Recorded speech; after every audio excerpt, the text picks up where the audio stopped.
Wednesday, October 18th, 2017, Monaco 64, home of alternative economics and contrarian views. So it's just gone midday in London, so it's 7 a.m.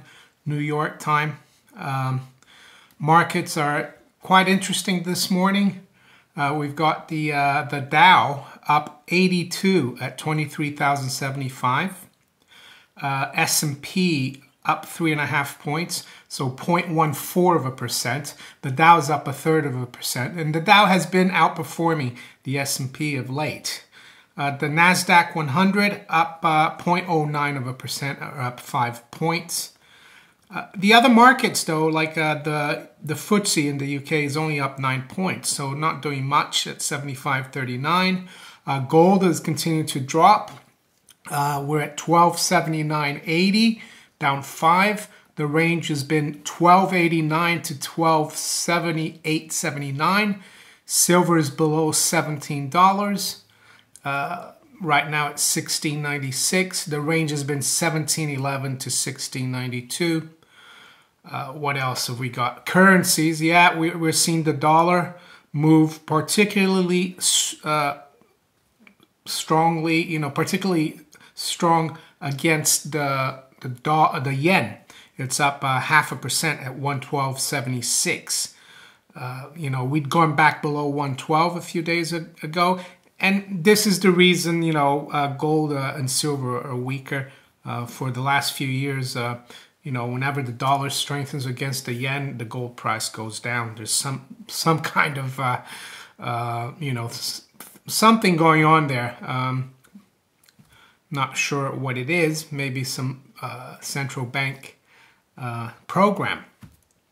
And what would that be? Well, maybe the Bank of Japan, printing yen to keep their currency weak, and also at the same time, taking the proceeds to sell gold. Who knows? The pound, 131.80, down about 10 pips. It has been lower. It got down to 131.39, so it's rebounded a little bit. The euro, 117.50. So basically the dollar is pretty much unchanged except against the yen. So, yeah, I made a video last week. I interviewed Bo Pony, and Bo Pony said this is it. This is the top. The market, there's going to be an imminent crash. I just want to interview him, have his views. It's not my view, of course. He said, we'd have a bounce up to tomorrow, Thursday, and then it would come down. But we didn't have a top, last week. It's just kept going up. So what can I say?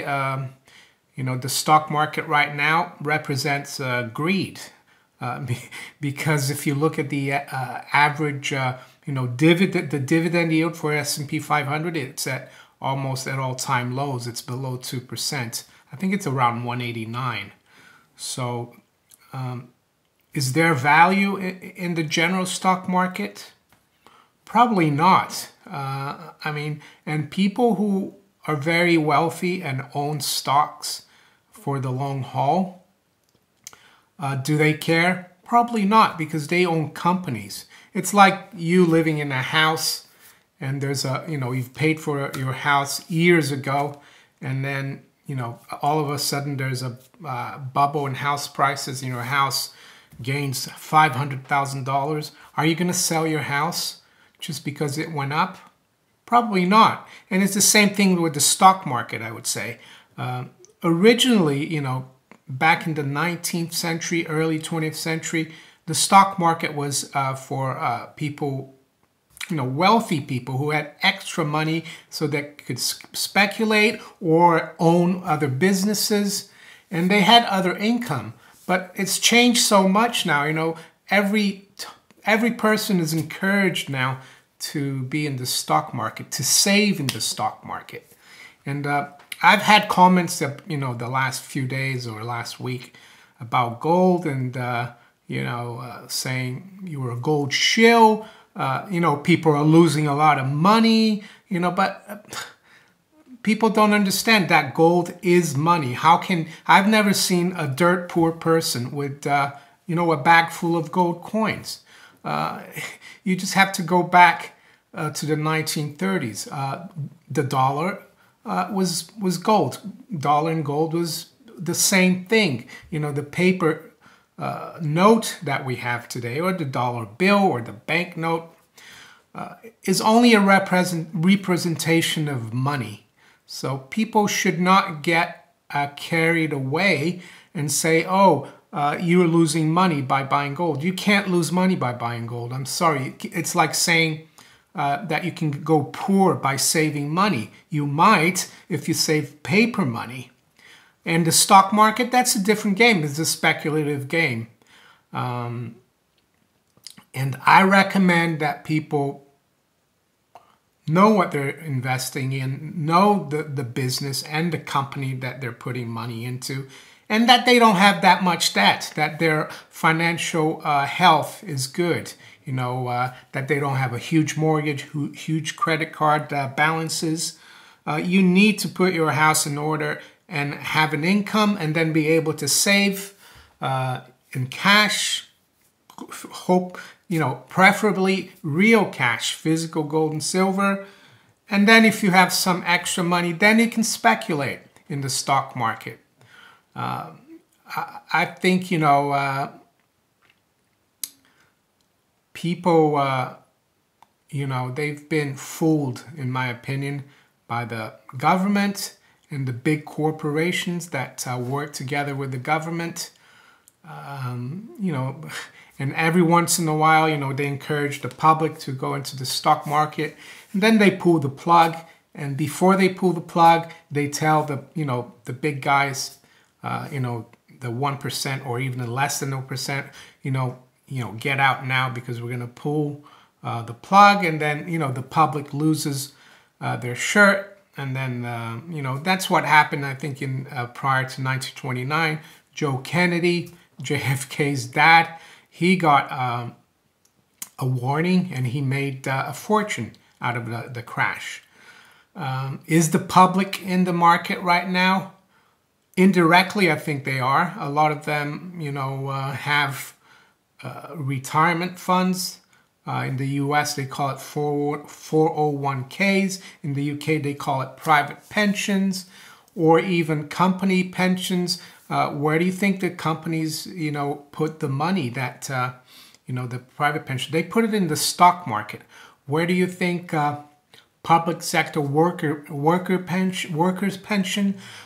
They put all that money in the stock market. It might not be like a mania where, the Uber driver, you call it the Uber driver now, or used to be, the elevator boy, or the taxi driver talking about where they're investing their money in the stock market. You don't get that right now. But I still think this is a bubble, of course. When it's going to turn, I don't know. Is Bo Pony going to be right? He has been right about a few things in the past, about the top in gold in 2011, the bottom in 2015, but he has called for a crash before, in the last few years, and it never happened. Will he be right this time? I don't know. What else is going on? Well, financial media, alternative media, even like Zero Hedge, they try to put headlines and price action together to really know if these news or events really move the markets. Don't know, but they're saying that with the Dow futures over 23,000 now, and it says dollar and global stocks jump as China Congress begins. What's this China Congress? Well, it's the 19th Communist Party Congress, and they have it every 5 years. So it's an important event for China. I'm not sure if it's having any impact on the markets. The markets just move, where they need to. Cryptocurrencies. Well, Bitcoin is coming off a little bit. 5,270. We've been near 6,000 recently, so it's correcting a little bit. Ethereum back below 300. LITECOIN back down to around 55. So we're seeing a bit of a correction in the cryptocurrencies. This morning there's a little talk on the radio here in the UK on LBC about universal credit. Basically, it's all the benefits put together in the UK. They did it in 2013, like job seekers allowance, which is the dole here in the UK, housing benefits. The other one is like a tax credit. Tax credit was something Gordon Brown, who almost bankrupted the country in the early 2000s. Instead of cutting taxes for average workers, he said, oh, if you earn less than such an amount, you can get a tax credit. Instead of cutting taxes, right? And we still got this as part of this universal credit. And people have been charged 55p a minute to call the helpline. So there's a bit of an outrage.